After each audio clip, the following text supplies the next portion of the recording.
전 세계가 발칵 뒤집혔습니다. 호르무즈 해협이 봉쇄됐고 48척의 선박이 갇혔습니다. 유가는 6시간 만에 42% 폭등했고 각국 해군은 꼼짝도 못했습니다. 하지만 단 한 척만이 그 봉쇄를 뚫고 나왔습니다. 미국 항모전단도 아니었습니다. 군함도 아니었습니다. 한국 유조선이었습니다. 미 해군 오함대 작전실에서 이 모든 과정을 실시간으로 지켜본 미군. 장교의 증언에는 충격적인 내용이 담겨 있었습니다. 저 한국인들이 미쳤다고 생각했습니다. 그 충격적인 전말을 지금 공개합니다. 시작하기 전 구독과 좋아요, 그리고 대한민국 화이팅! 댓글로 한국을 응원해주세요. 제 이름은 제이슨 브래들리. 미합 중국 해군 중령이고 오함대 작전 참모입니다. 해군에 입대한 지 22년째, 중동 해역에서만 14년을 보냈어요. 페르시아만의 모든 해류와 조석을 외우고 있고 호르무즈 해협을 통과하는 선박들의 패턴을 손바닥 보듯 알고 있었습니다. 그런 제가 그날 밤 한국이라는 나라에 대해 완전히 다시 생각하게 됐습니다. 그날은 이렇게 시작됐어요. 바레인 마나마 미 해군 오함대 사령부 건물 지하 2층 NSA급 보안시설인 합동작전센터, 약칭 JOC는 평소에도 긴장감이 감도는 곳이었습니다. 하지만 그날 새벽 공기 자체가 달랐어요. 새벽 1시 47분. 저는 야간 당직 근무 중이었습니다. 커피를 마시며 루틴한 해상교통 모니터링을 하고 있었죠. 페르시아만은 늘 분주합니다. 유조선, 컨테이너선, LNG 운반선이 24시간 오가거든요. 레이더 화면에 찍힌 점 하나하나가 수십억 달러짜리 화물이에요. 그때 정보 분석관 매튜 첸 대위가 헤드셋을 벗으며 소리쳤습니다. 중령님, NSA에서 긴급 정보 들어왔습니다. 뭐야? 이스라엘 공군이 이란 본토를 타격했습니다. 미 공군도 참여한 것으로 보입니다. 심장이 멈추는 것 같았어요. 의자에서 벌떡 일어났습니다. 규모는 대규모입니다. 테헤란 포함 7개 도시 동시 타격, 핵시설 중심이고요. 작전실 안의 공기가 순식간에 얼어붙었습니다. 20명 넘는 장교와 부사관들의 손이 동시에 멈췄어요. 키보드 소리, 마우스 클릭 소리, 전부 사라졌습니다. 형광등 불빛 아래로 모니터의 푸른빛만 얼굴들을 비추고 있었죠. 사령관님 기상시켜. 제가 지시했습니다. 이미 연락 갔습니다. 5분 내로 도착하신다고 합니다. 통신 장교 에밀리 워커 소령이 대답했어요. 저는 중앙 스크린을 봤습니다. 페르시아만 전체 해도가 떠 있었어요. 파란 점들이 빼곡했습니다. 유조선, 화물선, 가스 운반선. 그 순간 제 머릿속에 떠오른 건 단 하나였어요. 호르무즈. 이란이 보복한다면 가장 먼저 닫히는 문은 호르무즈 해협입니다. 폭이 고작 54km. 실제 항행 가능한 수로는 10km도 안 돼요. 전 세계 해상 원유 수송의 21%가 이 좁은 물목을 지나갑니다. 매튜, 지금 호르무즈 해협 반경 200캐리 안에 민간 선박 몇 척이야? 잠시만요. 매튜가 키보드를 두드렸습니다. 48척입니다. 유조선 31척, 컨테이너선 9척, LNG, 운반선 5척, 기타 3척. 국적별로 한국 7척, 일본 5척, 중국 4척, 그리스 6척, 영국 4척, 노르웨이 3척, 나머지는 다양합니다. 48척, 수백만 톤의 화물, 수천 명의 선원. 호르무즈가 닫히면 이 사람들이 전부 인질이 됩니다. 그때 작전실 철문이 열렸어요. 육중한 발소리가 들렸습니다. 하워드 맥키넌 소장이 들어왔습니다. 오함대 부사령관 맥키넌 소장. 55세. 해군 경력 32년. 걸프전 참전 용사이자 이라크전에서 구축함 전대를 지휘한 전설적인 인물이었습니다. 하지만 저는 이 사람의 다른 면을 알고 있었어요. 맥키넌 소장은 뼛속까지 미국 우월주의자였습니다. 동맹국이라는 개념 자체를 경멸했어요. 특히 아시아 국가들에 대해서는 노골적이었죠. 한 번은 한일 합동훈련 브리핑에서 이런 말을 한 적이 있습니다. 아시아 해군들이 우리랑 합동훈련하는 건 이력서에 한 줄 추가하려는 거야. 실전에서 쓸모 있을 거라고 기대하지 마. 그런 사람이었어요. 소장이 작전실 중앙으로 성큼성큼 걸어왔습니다. 잠에서 깨지 얼마 안 된 얼굴이었지만 눈빛은 이미 전투 모드였어요. 브리핑. 한마디였습니다. 제가 스크린을 가리키며 보고했어요. 47분 전 이스라엘 공군이 미 공군 지원하에 이란 본토 7개 거점을 동시 타격했습니다. 테헤란, 이스파한, 부세르 핵시설 포함. 현재 이란 측 피해 규모는 파악 중이지만 최고 지도자 거처도 타격 대상에 포함된 것으로 보입니다. 이란 반응은 아직 공식 성명은 없습니다. 하지만 IRGC, 이란 혁명수비대 해상부대가 비상태세에 들어간 것으로 보입니다. 반다르 아바스 기지에서 고속정 다수가 출항한 정황이 포착됐습니다. 소장의 눈이 좁아졌어요. 고속정 몇 척? 현재까지 파악된 것만 23척입니다. 호르무즈 해협 양쪽에 배치되고 있습니다. 호르무즈 봉쇄 준비군. 소장이 중얼거렸어요. 그리고 큰 소리로 명령했습니다. 링컨 항모전단 현재 위치는 오만의 동쪽 180해리입니다. 에밀리가 대답했어요. 항모전단 전투 배치로 전환. 호르무즈 해협 남쪽 입구에 구축함 2척 선행 배치. 항공대는 대기 상태에서 즉각 출격 가능하도록. 알겠습니다. 그때 통신 콘솔에서 신호음이 울렸습니다. 소장님, 사우디 동부함대 사령부에서 연락입니다. 그리고 한국 대사관에서도 긴급 전화가 왔습니다. 에밀리가 보고했어요. 소장이 고개를 돌렸습니다. 한국, 예, 바레인 주재 한국 대사관 무관부에서 자국 선박 보호를 요청하고 있습니다. 현재 페르시아만에 한국 선적 선박 7척이 있다고 합니다. 소장의 입가에 비웃음이 스쳤어요. 한국 해군이 여기 있나? 없습니다. 그럼 자기네 선박은 자기네가 보호해야지. 우리는 미국 국적 선박과 미국 이익에 직결되는 자산 보호가 최우선이야. 하지만 소장님, 한국 유조선들은 사우디에서 원유를 싣고 한국으로 가는 중입니다. 한국은 동맹국이고 이 원유는 한국 경제에 직접적인 영향을. 제가 말을 끼워 넣었습니다. 소장이 저를 돌아봤어요. 차가운 눈빛이었습니다. 브래들리 중령. 지금 내가 걱정해야 할 게 뭔지 알아? 링컨 항모전단 6,000명의 안전이야. 사우디 원유시설 방어야. 이란 미사일이 바레인에 떨어지지 않게 하는 거야. 한국 유조선 7척은 그 리스트에 없어. 목소리가 낮고 단호했습니다. 한국 대사관에 전해. 현재 미 해군은 자체 작전에 집중 중이며 민간 선박은 현 위치에서 대기하라고. 호의 요청은 상황 안정 후 검토하겠다고. 그리고 덧붙였어요. 어차피 한국 선원들이 뭘 할 수 있겠어. 매뉴얼대로 본사 지시 기다리면서 단 내리고 앉아 있겠지. 아시아 선원들은 다 그래. 독자적으로 뭘 할 줄을 몰라. 주먹이 저절로 쥐어졌습니다. 하지만 참았어요. 군대에서 소장에게 대드는 건 경력 자살이니까요. 저는 한국에 대해 잘 몰랐습니다. 솔직히 말하면 관심도 없었어요. 한국 해군과 합동훈련을 몇 번 했지만 그건 그냥 의전이었죠. 한국 해운에 대해서는 아는 게 거의 없었습니다. 배를 많이 만드는 나라라는 것 정도, 조선소가 크다는 것 정도. 그래서 솔직히 소장의 말이 크게 틀렸다고 생각하지도 않았어요. 그때까지는요. 새벽 3시 12분. 이란 혁명수비대가 공식 성명을 발표했습니다. 호르무즈 해협을 즉각 봉쇄한다. 모든 선박의 통항을 금지한다. 위반 시 무력을 사용할 것이다. 예상했던 일이었지만 실제로 들으니 등골이 서늘했어요. 작전실의 긴장감이 한 단계 더 올라갔습니다. 매튜, 민간 선박들 움직임 확인해. 대부분 정박 유지 중입니다. 속력 0점, 하지만 몇 척이 닻을 올리고 있습니다. 유럽 선적 2척이 호르무즈 반대 방향으로 이동 중이고요. 도주하는 거군. 예. 하지만 반대쪽으로 가봐야 막다른 골목입니다. 페르시아만에서 나가려면 호르무즈밖에 없으니까요. 맞는 말이었어요. 페르시아만은 거대한 주머니 같은 바다입니다. 출구는 호르무즈 하나뿐이에요. 그 출구가 닫혔으니 48척 전부가 갇힌 겁니다. VHF 감청 내용은 각국 해운사들이 본사와 긴급 교신 중입니다. 머스크는 전 선박현 위치 대기 명령. 일본 선사 3곳도 대기 명령 하달했고요. 중국 COSCO도 마찬가지입니다. 전부 대기. 당연한 판단이었어요. 이란이 실탄을 쓸 수 있다고 선언한 상황에서 움직이는 건 자살 행위니까요. 그런데 새벽 4시 38분이었습니다. 중령님. 매튜가 이상한 목소리로 불렀어요. 평소의 차분한 톤이 아니었습니다. 뭐야?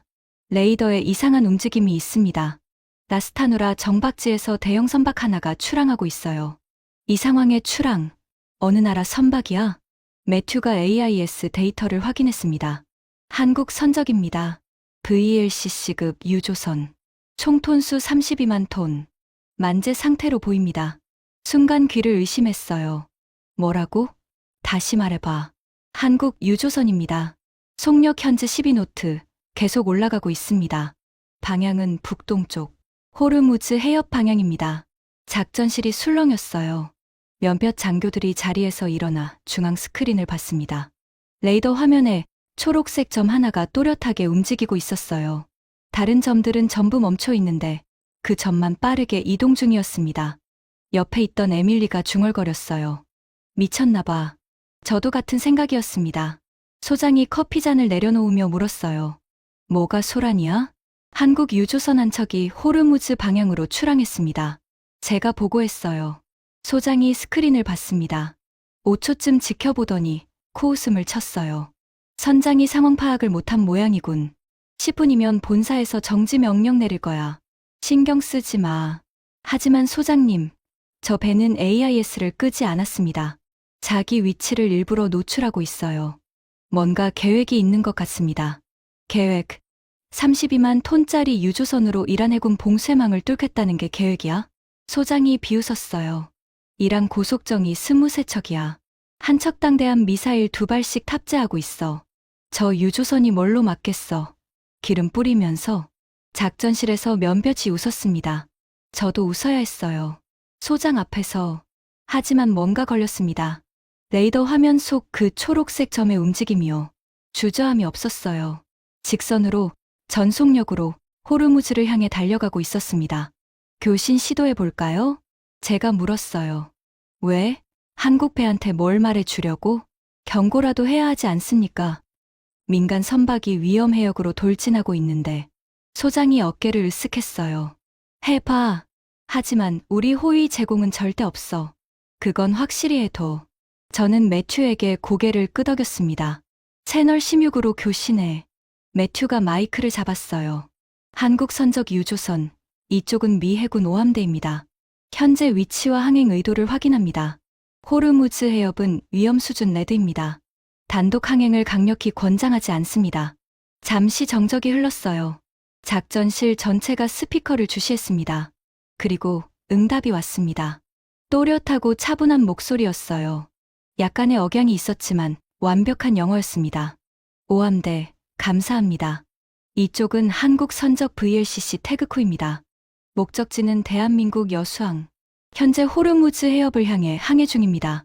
귀함의 경고에 감사드리지만 우리는 항해를 계속하겠습니다. 작전실이 조용해졌어요. 매튜가 저를 봤습니다. 저도 매튜를 봤어요.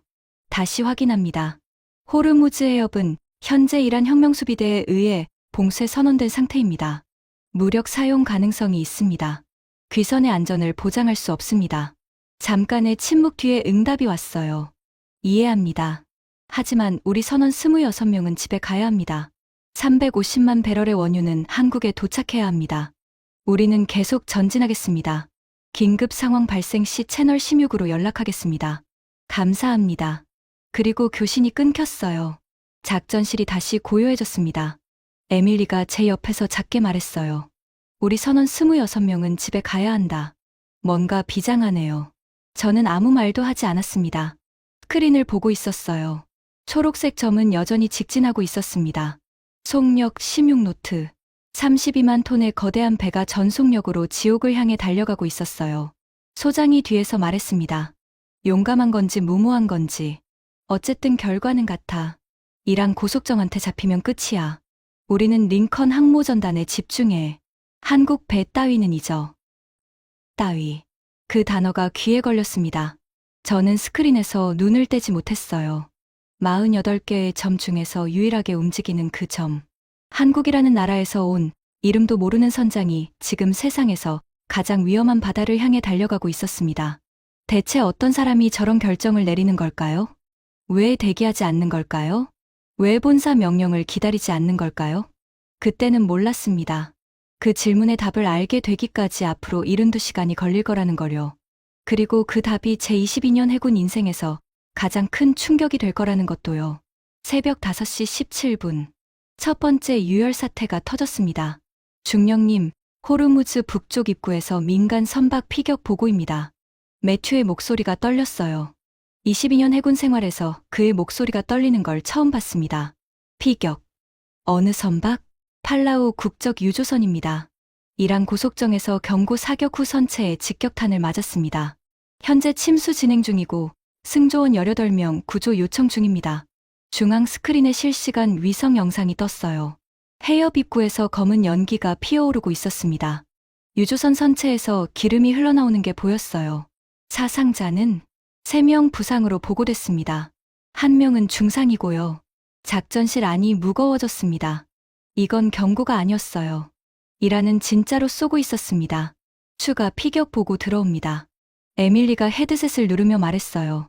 영국 해사기구 UKMTO에서 확인했습니다. 호르무즈 인근에서 총 4척의 민간 선박이 공격받았습니다. 한 척 침몰 중, 2척 손상 후 회항, 한 척은 현재 이란 고속정에 둘러싸여 있습니다. 국적은 팔라우, 라이베리아, 마셜제도, 파나마, 전부 편의치적 선박들입니다. 소장이 스크린 앞으로 걸어왔어요. 팔짱을 끼고 위성 영상을 봤습니다. 시작됐군. 담담한 목소리였어요. 마치 예상했다는 듯이. 소장님, P-8 초계기를 해협상공에 배치할까요? 제가 물었습니다. 이미 2기 출격 지시했어. 하지만 감시 목적이야. 교전은 하지 않는다. 백악관 지시가 있기 전까지 이란 해군과의 직접 충돌은 피한다. 민간 선박이 공격받고 있는데 지켜만 보라는 겁니까? 제 목소리가 높아졌어요. 소장이 날카로운 눈으로 저를 봤습니다. 브래들리, 지금 감정적으로 판단하면 전쟁이 나. 이란이 원하는 게 바로 그거야. 우리를 끌어들이는 거지. 민간 선박 보호는 연합해군 체계를 통해 단계적으로 진행한다. 단계적으로 진행하는 동안 사람이 죽을 수도 있습니다. 그래서 내가 여기 있는 거야. 소장이 등을 돌리며 말했어요. 차갑고 기계적인 목소리였습니다. 저는 이를 악물었어요. 그리고 레이더를 봤습니다. 한국 유조선, 태극호, 여전히 움직이고 있었어요. 속력 16노트, 방향 변경 없음. 피격 소식을 분명히 들었을 텐데 멈추지 않았습니다. 매튜.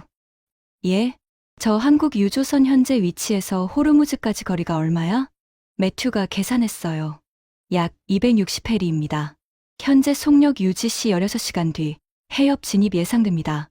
16시간 뒤면 오늘 밤 9시쯤이군. 예. 야간 통과를 노리는 것 같습니다. 야간 통과. 어둠을 이용하겠다는 거였어요. 하지만 32만 톤짜리 유조선을 어둠으로 감출 수는 없습니다. 레이더에 산처럼 찍히거든요. 저 선장이 뭘 믿고 저러는 건지 모르겠네. 에밀리가 중얼거렸어요. 저도 모르겠었습니다. 하지만 하나는 확실했어요. 저 한국 선장은 피격 소식을 듣고도 속력을 줄이지 않았습니다. 다른 선박들이 전부 공포에 질려 멈추는 사이에 저 배만 일직선으로 달려가고 있었어요. 무모한 건지, 용감한 건지, 아니면 미친 건지. 그때는 아직 판단할 수 없었습니다. 오전 8시 23분. 작전실에 새로운 정보가 쏟아지기 시작했습니다. 세계가 발칵 뒤집혀 있었어요. 유가는 배럴당 147달러를 찍었고 아시아 증시는 개장과 동시에 폭락했습니다.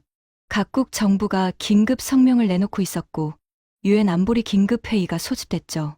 하지만 작전실에서 제 눈을 사로잡은 건 다른 뉴스였습니다. 중령님, 일본 선박 상황 업데이트입니다. 매튜가 보고했어요. 어떻게 됐어? 일본 선적 유조선 3척이 이란 혁명수비대에 정선당했습니다. 전부 걸프 동쪽 해역에서요. 현재 이란 영해 내 반다르 아바스 인근으로 예인되고 있습니다. 억류, 사실상 그렇습니다. 일본 해운사 본사에서 전 선박에 즉각 항복 지시를 내렸다고 합니다. 저항하지 말고 지시에 따르라고. 승조원은 안전한 것으로 보입니다. 하지만 선박과 화물은 이란 측 통제하에 들어갔어요. 소장이 끼어들었어요. 봤지? 저게 정상적인 반응이야. 소장은 커피를 한 모금 마시며 말했습니다. 이란이 봉쇄를 선언하면 민간 선박은 대기하거나 항복하는 거야. 그게 프로토콜이고 그게 상식이야. 일본 선사는 올바른 판단을 했어. 선원 안전이 최우선이니까. 하지만 일본 유조선 3척이면 원유가 얼마나 됩니까? 매튜가 계산했어요. 세척 합계 약 650만 배럴입니다. 시가로 약 9억 5천만 달러, 10억 달러어치 화물을 그냥 넘긴 거야? 에밀리가 눈을 크게 떴습니다. 선원 목숨보다 화물이 중요하겠어. 일본은 현명한 선택을 한 거야. 소장이 단정 지었습니다. 그리고 저를 흘겨봤어요. 저 한국 유조선도 곧 같은 선택을 하게 될 거야. 이란 고속정한테 잡히면 선택의 여지가 없거든. 32만 톤짜리 거북이가 40노트짜리 고속정을 이길 순 없어. 맞는 말이었어요. 물리적으로 불가능했습니다. VLCC 유조선의 최대 속력은 16노트. 이란 고속정은 45노트까지 낼 수 있어요. 쥐가 고양이를 이길 수 없는 것처럼 유조선이 고속정을 따돌릴 수는 없었습니다. 근데 중령님, 매튜가 조심스럽게 말했어요. 한국 유조선 속력이 변하지 않습니다. 16노트 그대로예요. 피격 소식, 일본 억류 소식 전부 VHF로 방송됐는데 반응이 없습니다.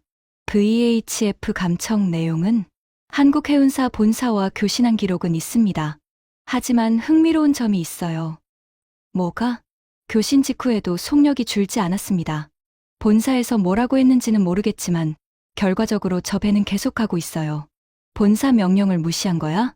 에밀리가 놀란 표정으로 물었습니다. 확인할 수는 없지만 정황상 그런 것 같습니다. 작전실이 잠시 조용해졌어요.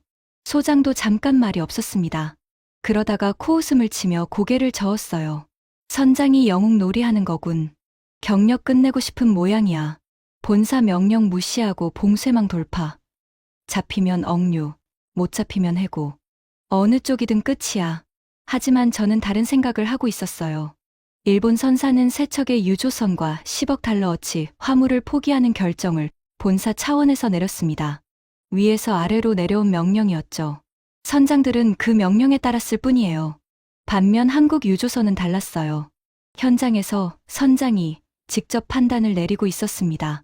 본사가 뭐라고 했는지는 모르지만 결과적으로 저 배는 움직이고 있었어요. 이건 단순한 무모함이 아닐 수도 있다는 생각이 스쳤습니다. 어쩌면 계산된 판단일 수도 있다고. 오후 3시 41분. 한국 유조선 태그코는 호르무즈 해협에서 120해리 떨어진 지점까지 왔습니다.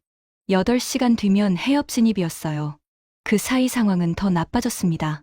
피격 선박이 총 7척으로 늘었고 이란 혁명수비대는 해협 입구의 기뢰 부설까지 시작한 것으로 보고됐어요.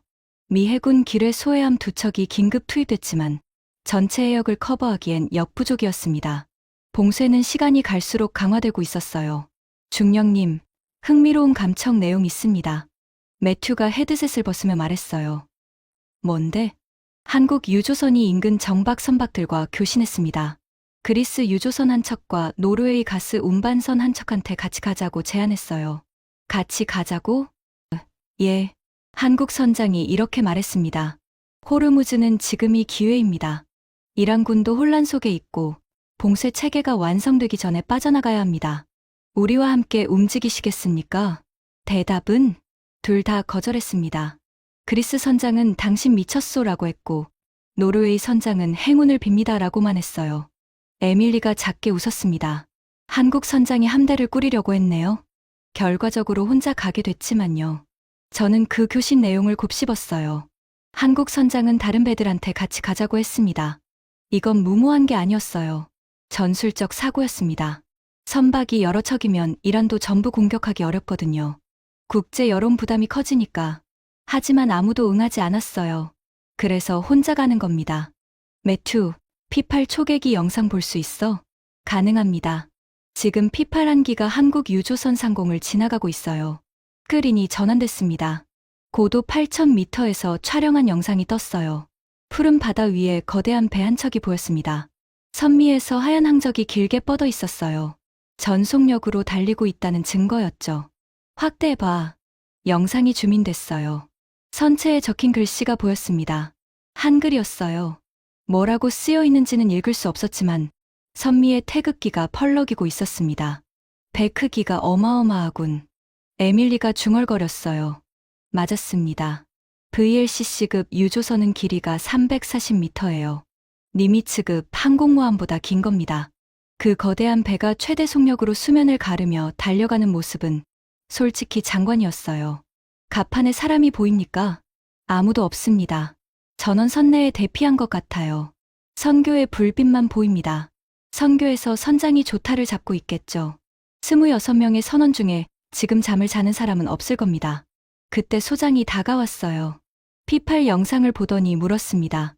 아직도 가고 있어? 예. 속력 변화 없습니다. 본사에서 정지 명령 안 내렸나? 정확히는 모릅니다. 하지만 결과적으로 멈추지 않았습니다. 소장이 턱을 문질렀어요. 이 정도면 단순한 고집이 아니야. 뭔가 있어. 처음으로 소장의 목소리에서 호기심 비슷한 게 느껴졌습니다.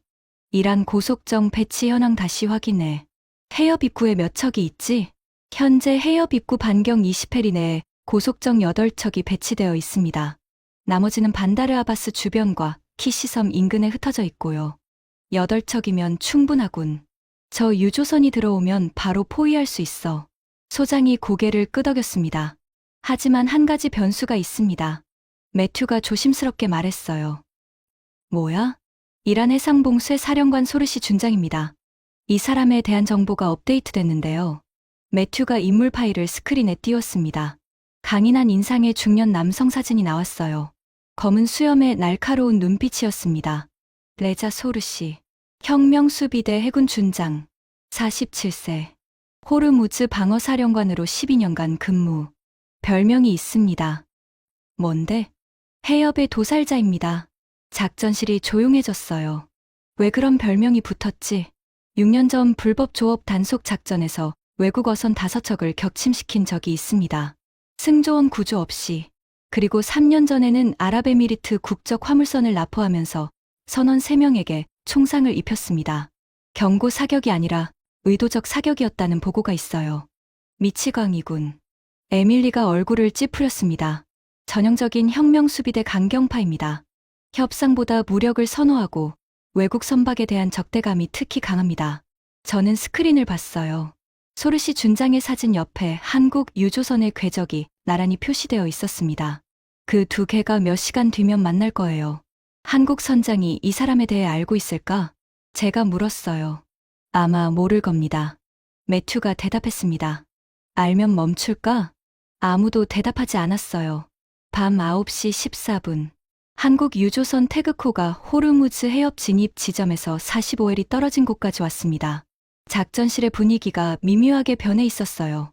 아무도 입 밖에 내지 않았지만 모두가 중앙 스크린에 그 초록색 점을 의식하고 있었습니다. 자기 업무를 하면서도 틈틈이 시선이 그쪽으로 갔죠.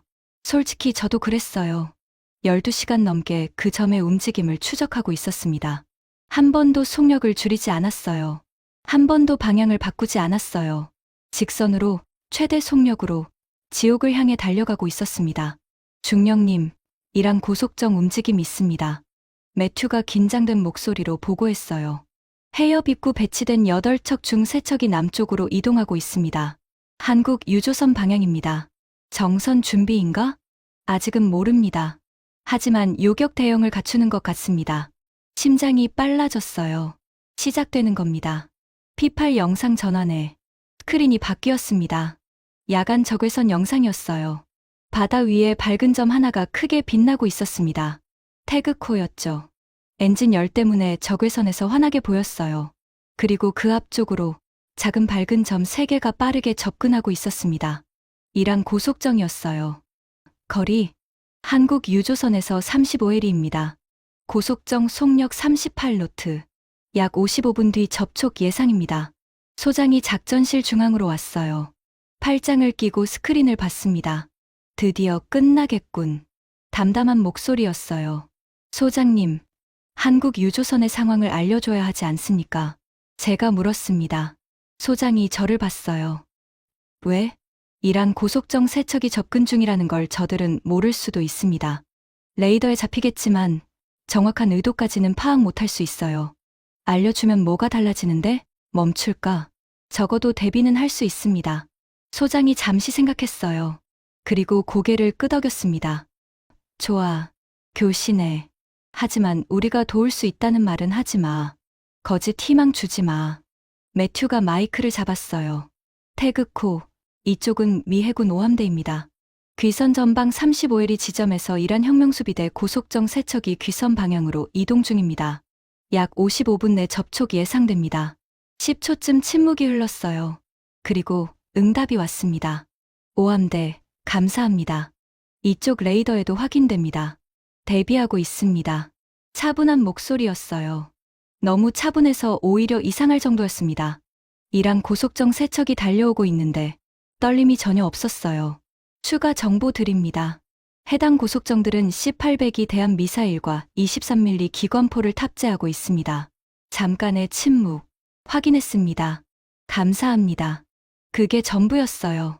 대함 미사일 정보를 들었는데도 속력을 줄이지 않았습니다. 에밀리가 저를 봤어요. 저 사람들 정말 괜찮은 거예요? 모르겠어. 솔직한 대답이었습니다. 밤 10시 8분. 이란 고속정이 한국 유조선에서 12L까지 접근했습니다. VHF에서 페르시아어 방송이 시작됐어요. 감청 내용 번역합니다. 매튜가 말했어요. 작전실에 페르시아어 전문 통역관 하산 자비리가 배치되어 있었습니다. 이란계 미국인으로 CIA 출신이었죠. 정선 명령입니다. 모든 선박은 즉각 엔진을 정지하고 대기하라. 이란 이슬람 혁명수비대 명령이다. 반복하고 있습니다. 한국 유조선 반응은 속력 변화 없습니다. 심육노트 유지. 정선 명령을 무시하고 있어? 소장이 눈을 가늘게 떴어요. 그런 것 같습니다. 5분이 지났습니다. 이란 고속정이 OLE까지 접근했어요. VHF에서 더 급박한 목소리가 들려왔습니다. 2차 정선 명령입니다. 한국 선적 유조선, 즉각 엔진을 정지하라. 이것이 마지막 경고다. 따르지 않으면 무력을 사용하겠다. 목소리가 다릅니다. 더 높은 직급인 것 같아요. 작전실의 긴장감이 극한으로 치솟았습니다. 모든 장교가 스크린을 주시하고 있었어요. 키보드 소리, 마우스 소리, 전부 멈췄습니다. 그리고 한국 유조선에서 응답이 왔어요. 하지만 영어가 아니었습니다. 페르시아어였어요. 뭐야? 소장이 놀라서 앞으로 나왔습니다. 하산이 동시통역을 시작했어요. 한국 선원이 페르시아어로 응답하고 있습니다. 존경하는 혁명수비대에 알립니다. 우리는 대한민국 선정 민간 유조선입니다. 사우디아라비아에서 원유를 싣고 대한민국으로 향하고 있습니다. 우리는 이란과 어떤 적대 관계도 없으며 전쟁에 관여하지 않습니다. 우리 선원 26명은 모두 가족이 기다리고 있습니다. 안전한 통과를 요청합니다.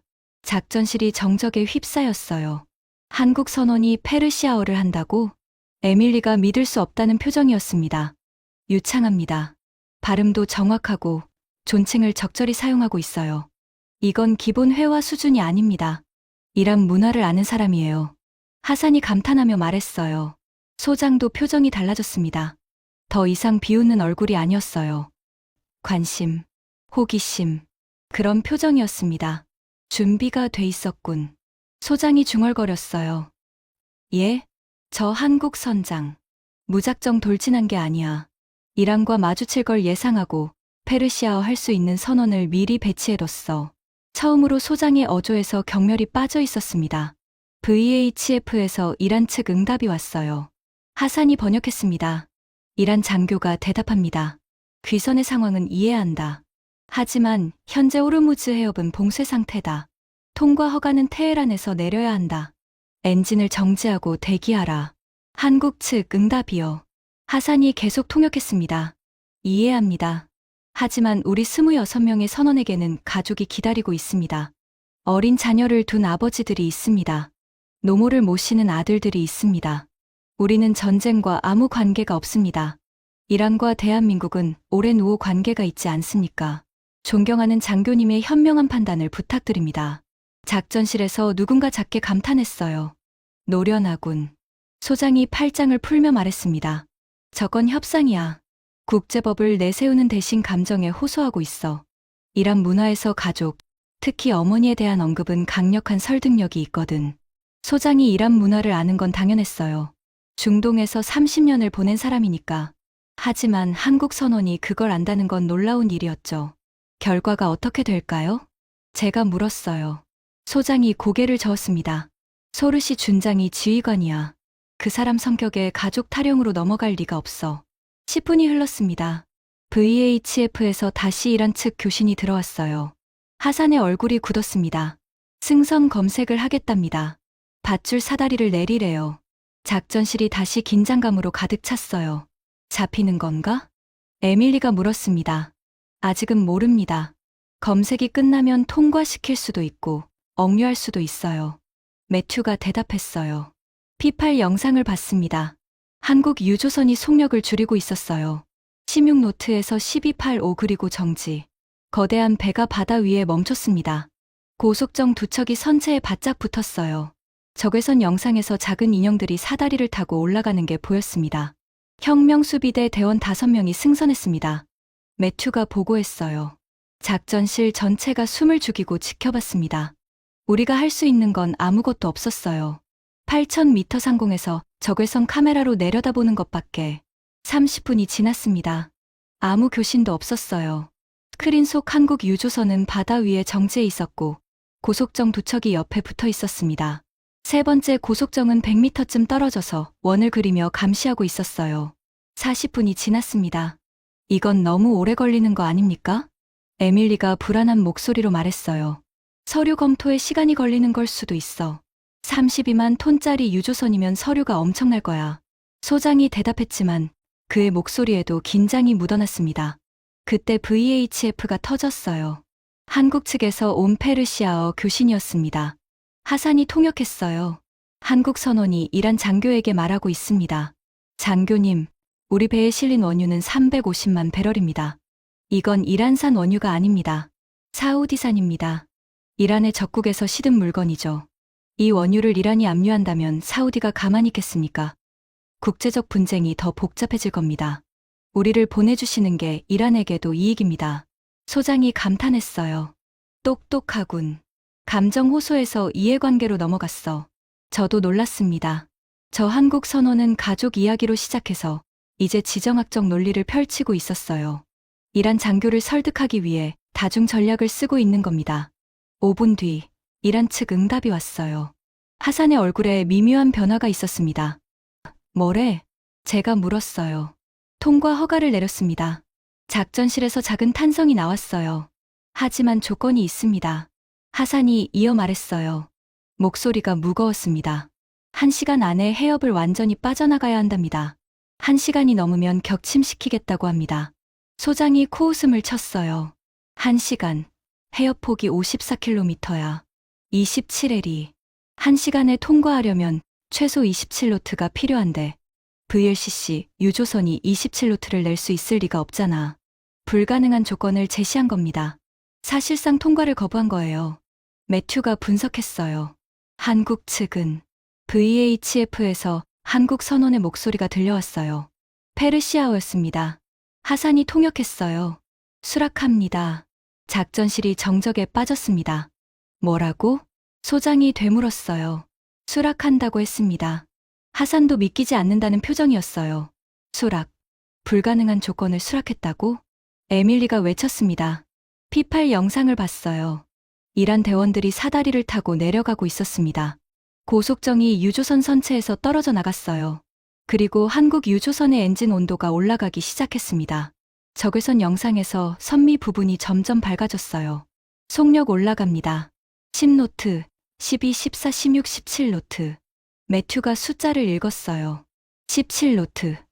VLCC가? 18노트. 아직 올라가고 있습니다. 작전실 전체가 스크린에 고정됐습니다. 19노트. 말도 안 돼.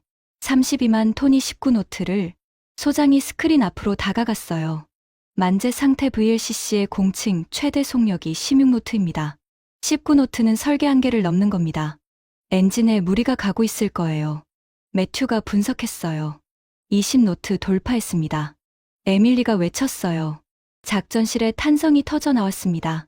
불가능해. 30만 톤짜리 배가 20노트를? 저건 물리적으로 말이 안 돼. 소장이 중얼거렸어요. 하지만 숫자는 거짓말을 하지 않았습니다. 레이더에 찍힌 속력은 분명히 20노트를 넘고 있었어요. 보일러를 비상출력으로 돌리고 있는 겁니다. 안전 한계를 완전히 무시하고 엔진을 극한까지 밀어붙이는 거예요. 보일러가 폭발할 수도 있습니다. 매튜의 설명에 작전실이 조용해졌어요. 저 배 안에는 26명의 사람이 있습니다. 그리고 350만 배럴의 원유. 보일러가 터지면 그건 유조선이 아니라 폭탄이 되는 겁니다. 저 선장이 선원들 목숨을 걸고 있는 거야. 소장의 목소리가 달라졌어요. 경멸이 사라졌습니다. 그 자리에 뭔가 다른 감정이 있었어요. 경외. 시간 카운트 시작합니다. 1시간 카운트다운. 지금부터. 매튜가 스크린에 타이머를 띄웠습니다. 60분, 59분 59초, 59분 58초. 한국 유조선은 해협을 향해 돌진하고 있었어요. 속력 20노트. 불가능한 조건을 수락하고 불가능한 속도를 만들어내고 있었습니다. 하지만 수학은 냉정했어요. 27L을 20노트로 가면 81분이 필요합니다. 60분 안에는 절대 불가능했어요. 남은 시간 45분. 한국 유조선은 호르무즈 해협 안으로 들어와 있었습니다. P-8 영상에서 양쪽으로 해안선이 보였어요. 왼쪽이 이란, 오른쪽이 오만. 세계에서 가장 위험한 해협 한가운데를 32만 톤짜리 유조선이 전속력으로 달리고 있었습니다. 속력 20노트 유지 중입니다. 하지만 중령님, 조류가 역류입니다. 매튜가 보고했어요. 역류, 얼마나? 약 3노트 정도입니다. 실제 대지 속력은 17노트밖에 안 됩니다. 그럼 남은 거리 대비 시간은 5만 영해까지 12L이 남았습니다. 17노트로 42분. 타이머가 45분 남았으니까 3분 모자랍니다. 3분. 제가 중얼거렸어요. 3분. 180초. 그 차이로 살거나 죽는 겁니다. 이란 고속정은 세척이 유조선 뒤를 따르고 있습니다. 거리 2L이. 그리고 해협 앞쪽에 2척이 더 배치되어 있어요. 총 5척이 포위 대형을 갖추고 있습니다. 소르시 준장은 반다르 아바스에서 직접 지휘하고 있는 것으로 보입니다. VHF 교신 빈도가 올라갔어요. 소장이 작전실 중앙에 서 있었어요. 팔짱을 끼고 스크린을 주시하고 있었습니다. 12시간 전과 완전히 다른 표정이었어요. 비웃음은 온데간데 없었습니다. 브래들리. 소장이 저를 불렀어요. 예, 소장님. 저 한국 유조선 선장 이름이 뭐지? 처음으로 물어보는 질문이었어요.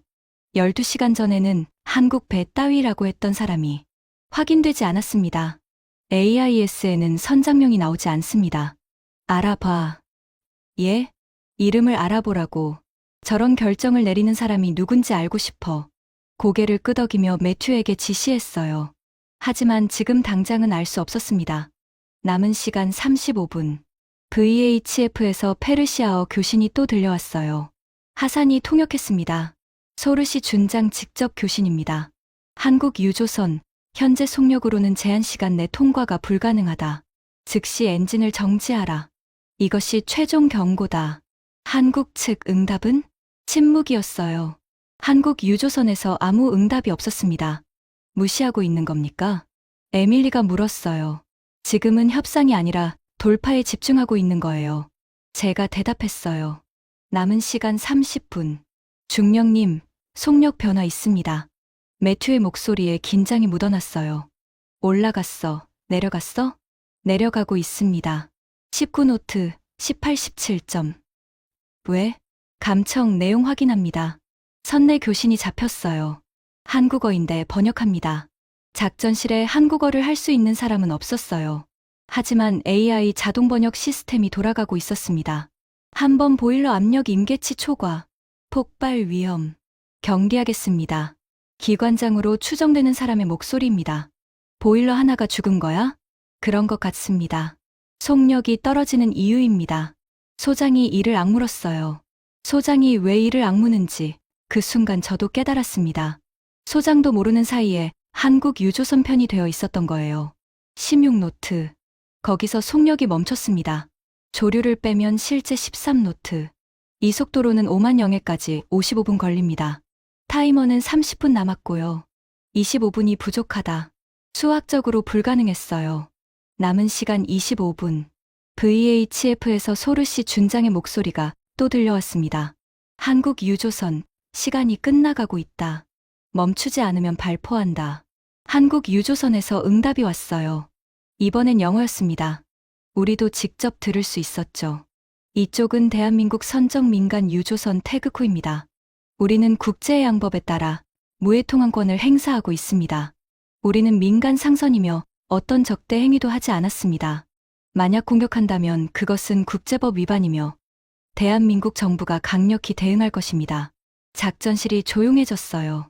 국제법을 끌고 왔군. 소장이 중얼거렸어요.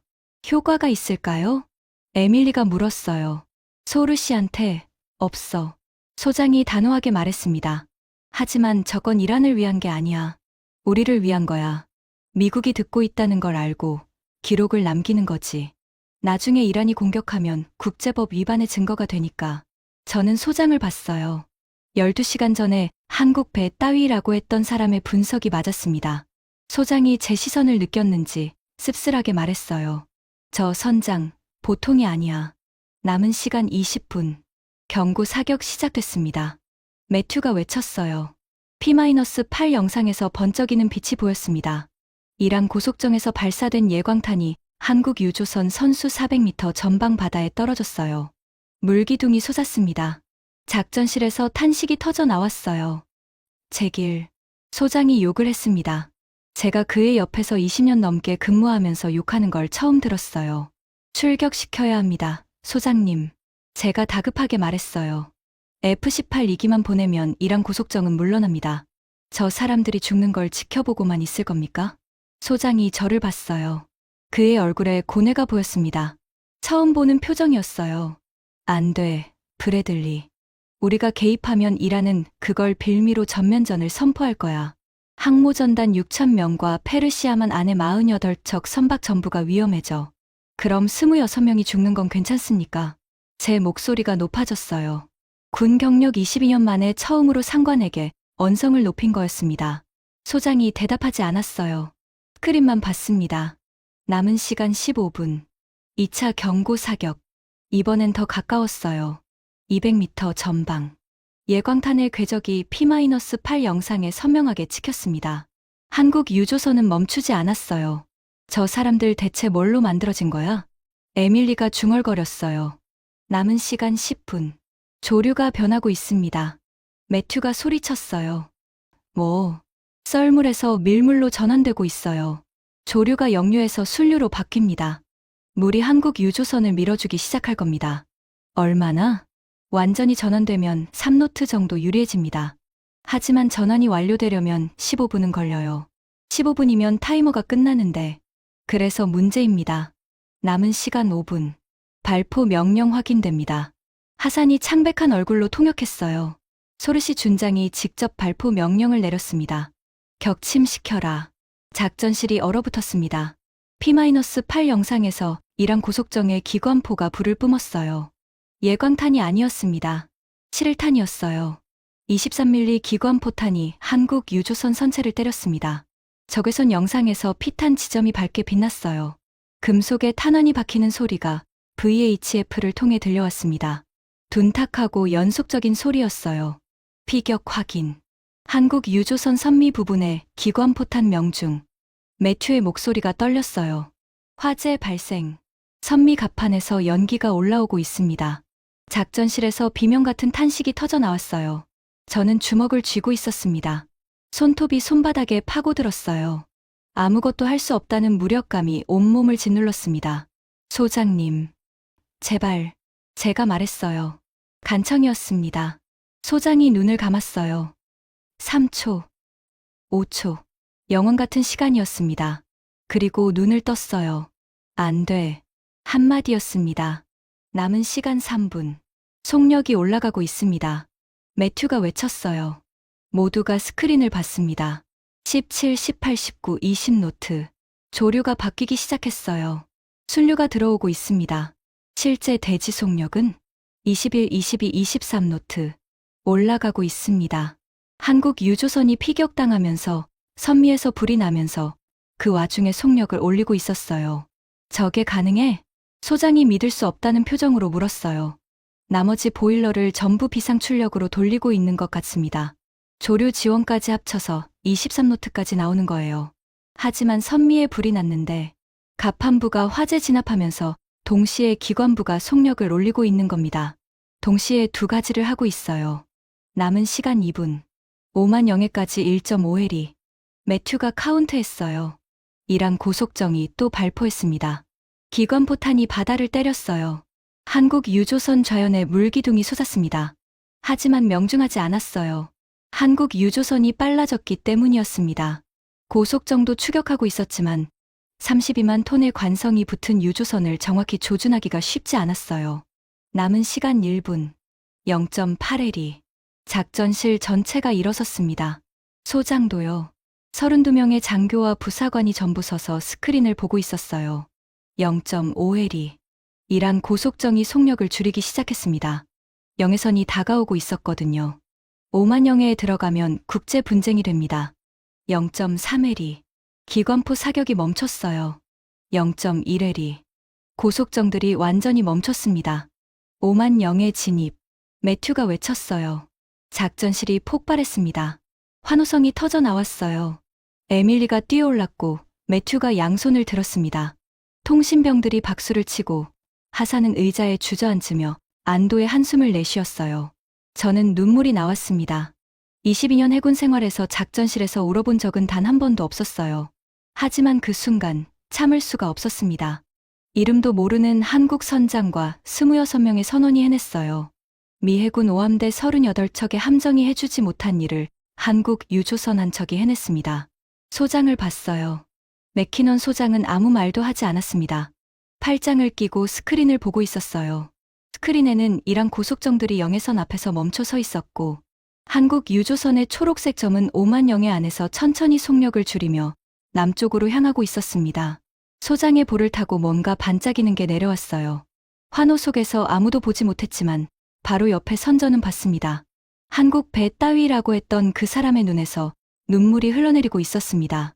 환호가 가라앉는데 5분쯤 걸렸습니다. 작전실에 흥분이 서서히 잦아들었어요. 에밀리가 자리로 돌아갔고 매튜가 다시 모니터 앞에 앉았습니다.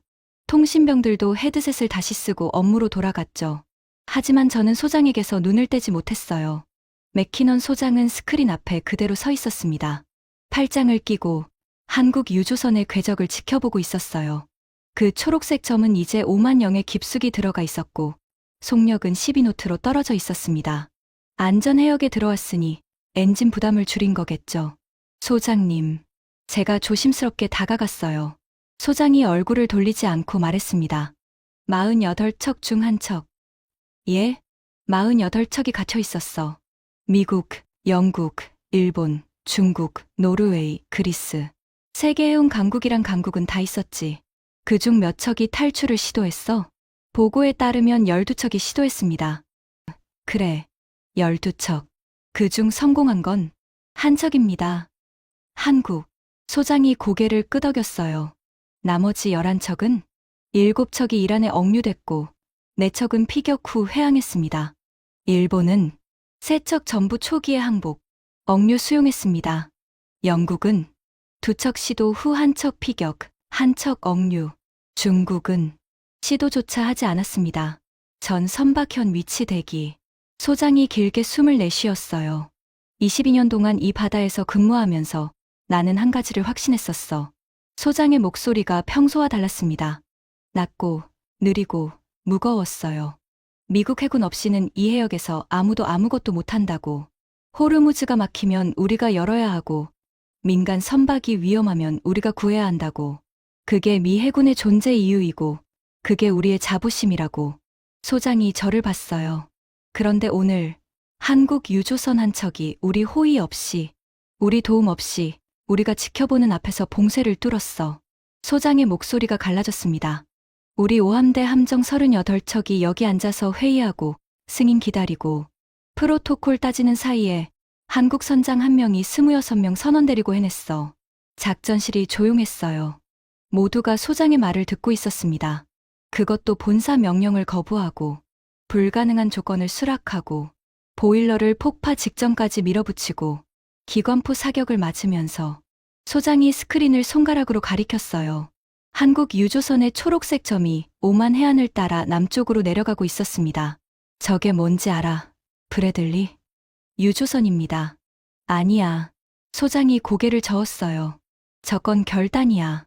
현장에서 자기 판단으로, 자기 책임하에 목숨을 걸고 내린 결단. 우리가 잃어버린 거야. 저는 아무 말도 할 수 없었습니다. 소장이 등을 돌리며 자기 집무실로 향했어요. 문을 열기 전에 멈추더니 다시 돌아봤습니다. 아까 한국 대사관에서 자국민 보호 요청했다고 했지. 예, 전화해. 미 해군 오함대가 한국 선원들의 용기에 경의를 표한다고 전해. 그리고 오만에서 한국까지 호위가 필요하면 구축함 한 척을 붙이겠다고. 에밀리가 놀란 표정으로 저를 봤어요. 12시간 전에 한국 해군이 여기 있나? 그럼 자기네가 알아서 해야지라고 했던 그 사람의 입에서 나온 말이었습니다. 알겠습니다, 소장님. 소장이 집무실 문을 닫았어요. 저는 그 닫힌 문을 한참 바라봤습니다. 그로부터 2주 뒤, 한국 유조선 태극호는 14일간의 항해 끝에 대한민국 여수항에 입항했습니다. 선미에는 23mm 기관포탄 자국이 17발이나 박혀 있었고, 갑판 일부가 화재로 까맣게 그을려 있었어요. 보일러 2기 중 1기는 완전히 파손된 상태였습니다. 하지만 선원 26명은 전원 무사했습니다. 저는 그 소식을 바레인 사령부에서 CNN 속보로 봤어요. 화면에 부산항에 입항하는 태극호가 비쳤습니다. 부두에 수백 명의 사람들이 모여 있었고, 선원들이 내리자 가족들이 달려가서 껴안았어요. 한 선원의 아내가 어린 딸을 안고 울고 있었습니다. 선원이 딸을 받아 안으며 뭐라고 말했어요. 한국어를 알아듣진 못했지만 딸이 아빠 목에 매달리며 환하게 웃는 모습은 어떤 번역도 필요 없었습니다. 그 장면에서 저도 울었어요. 두 번째였습니다. 해군 22년 만에 매튜가 제 옆에서 말했어요. 중령님, 선장 이름 확인됐습니다. 누구야? 서진혁, 48세. 승선 경력 23년. 같은 해운사에서만 18년 근무했다고 합니다. 특이한 건 이 사람이 해양대학교에서 항해학을 전공하면서 부전공으로 중동학을 했다고 하네요. 중동학? 예. 아랍어와 페르시아어를 대학에서 배웠다고 합니다. 그래서 이란 장교와 직접 대화할 수 있었던 거예요. 23년간 중동 항로를 다녔으면 실전에서도 계속 갈고 닦았겠군.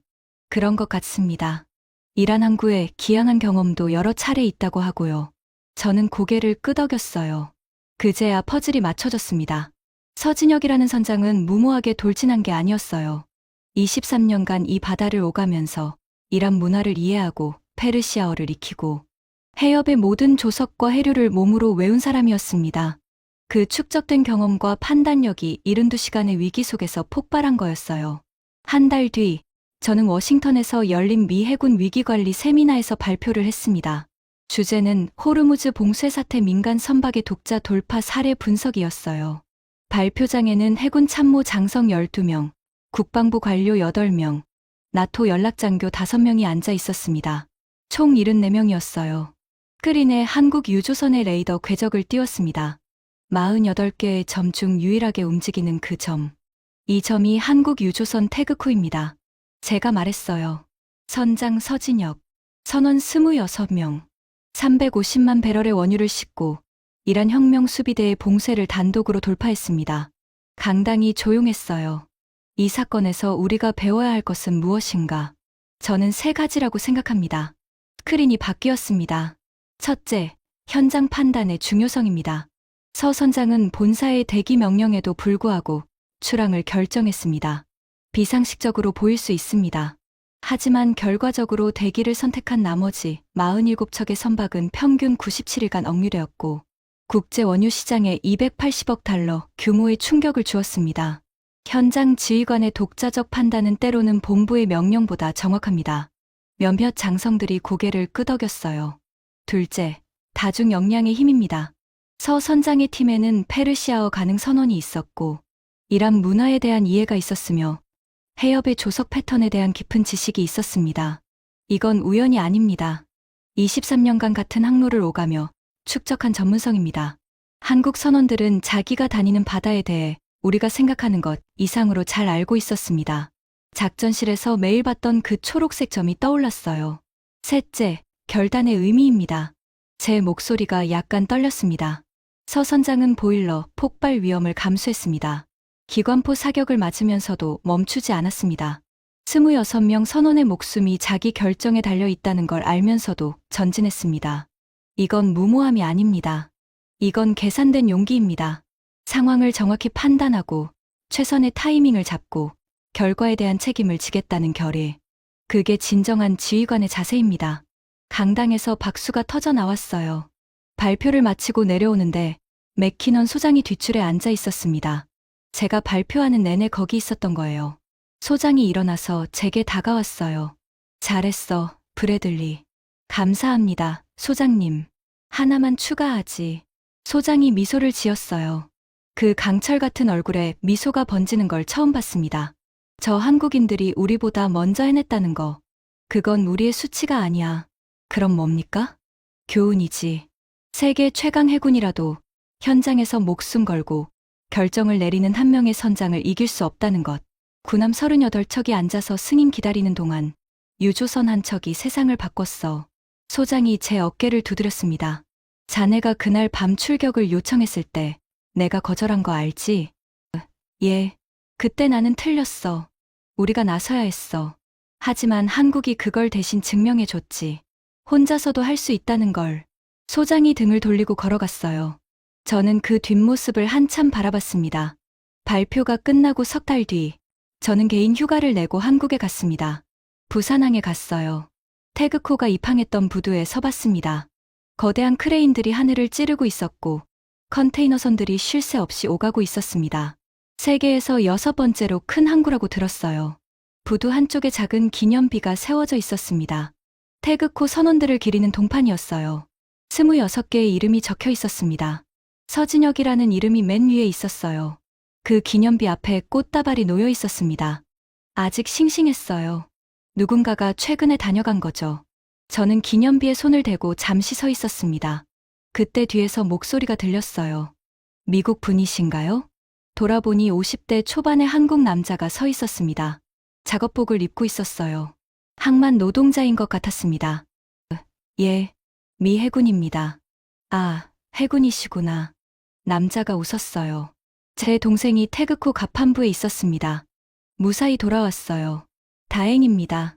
제가 대답했어요. 동생이 그러더라고요. 미 해군에서 이란 고속정 정보를 알려줬다고. 그때 많이 도움이 됐다고. 감사합니다. 목이 메었습니다. 아닙니다. 우리는 아무것도 못했어요. 정보만 전달했을 뿐입니다. 진짜 영웅은 그 배에 탄 분들이에요. 남자가 고개를 끄덕였어요. 동생한테 물어봤습니다. 무섭지 않았냐고. 아시죠? 기관포 맞으면서 달렸잖아요. 동생이 뭐라고 했는지 아십니까? 뭐라고 했습니까? 무서웠지. 당연히 무서웠지. 하지만 형, 선장님이 괜찮다고 했어. 선장님이 괜찮다고 하면 괜찮은 거야. 그래서 나도 내 자리에서 내 할 일을 한 거야. 남자의 눈이 붉어졌어요. 그게 한국 선언이에요. 선장이 괜찮다고 하면 따르는 거예요. 믿음이죠. 23년 같이 바다를 건넌 사람에 대한 믿음. 저는 고개를 숙였습니다. 22년 해군 생활에서 배운 것보다 그 한마디가 더 깊이 와 닿았어요. 선장이 괜찮다고 하면 괜찮은 거야. 그게 신뢰고, 그게 팀이고, 그게 한국이었습니다. 공항으로 가는 택시 안에서 창밖을 봤어요. 부산 바다가 햇살을 받아 반짝이고 있었습니다. 저 바다 건너 호르무즈까지 7,000해리. 26명의 한국 선원이 목숨을 걸고 건넌 바다였어요. 미국으로 돌아와서 저는 보고서를 하나 썼습니다. 제목은 한국형 해상 위기 대응 모델 연구 제안이었어요. 미 해군이 한국 해운의 위기 대응 체계를 연구해야 한다는 내용이었습니다. 소장이 그 보고서에 서명했어요. 한마디 메모를 적어서요. 승인한다. 우리가 배울 게 있다. 그 메모를 보면서 저는 웃었습니다. 한국 배 따위라고 했던 사람이 우리가 배울 게 있다고 쓴 거니까요. 지금 제 사무실 벽에는 사진 한 장이 걸려 있어요. 부산항 기념비 앞에서 찍은 사진입니다. 26개의 이름이 적힌 동판 앞에 서 있는 미 해군 중령 한 명. 그 사진을 볼 때마다 생각합니다. 진짜 용기란 뭘까? 항공모함 10척의 화력이 아니었어요. 스텔스 전투기 100대의 기술력이 아니었어요. 유조선 한 척에 탄 26명의 사람들. 무서웠지만 자기 자리를 지킨 사람들. 선장을 믿고 따른 사람들. 포탄이 날아와도 멈추지 않은 사람들. 그게 진짜 용기였습니다. 여러분, 지금 이 순간에도 전 세계 바다 어딘가에서 한국 선원들이 항해하고 있습니다. 여러분이 주유소에서 기름을 넣을 때, 마트에서 수입품을 살 때, 그 모든 것들은 누군가가 바다를 건너왔기 때문에 가능한 거예요. 그들은 영웅 대접을 바라지 않습니다. 그냥 묵묵히 자기 일을 하는 사람들이에요. 하지만 저는 압니다. 그 묵묵함 속에 얼마나 큰 용기가 숨어 있는지. 미 해군 중령 제이슨 브래들리. 22년간 세계 최강 해군에서 복무하면서 가장 큰 충격을 준 건 적군의 미사일도 테러리스트의 폭탄도 아니었습니다. 한국 유조선 한 척이었어요. 지금까지 미 해군 오함대 작전 장교가 목격한 한국 유조선의 충격적인 호르무즈 돌파 이야기였습니다. 지금 이 순간에도 전 세계 바다 어딘가에서 묵묵히 항해하고 있는 한국 선원들에게 이 영상을 바칩니다. 이 이야기가 감동적이셨다면 주변에 널리 공유해 주세요. 구독과 좋아요도 부탁드립니다. 지금까지 터칭 스토리였습니다. 감사합니다.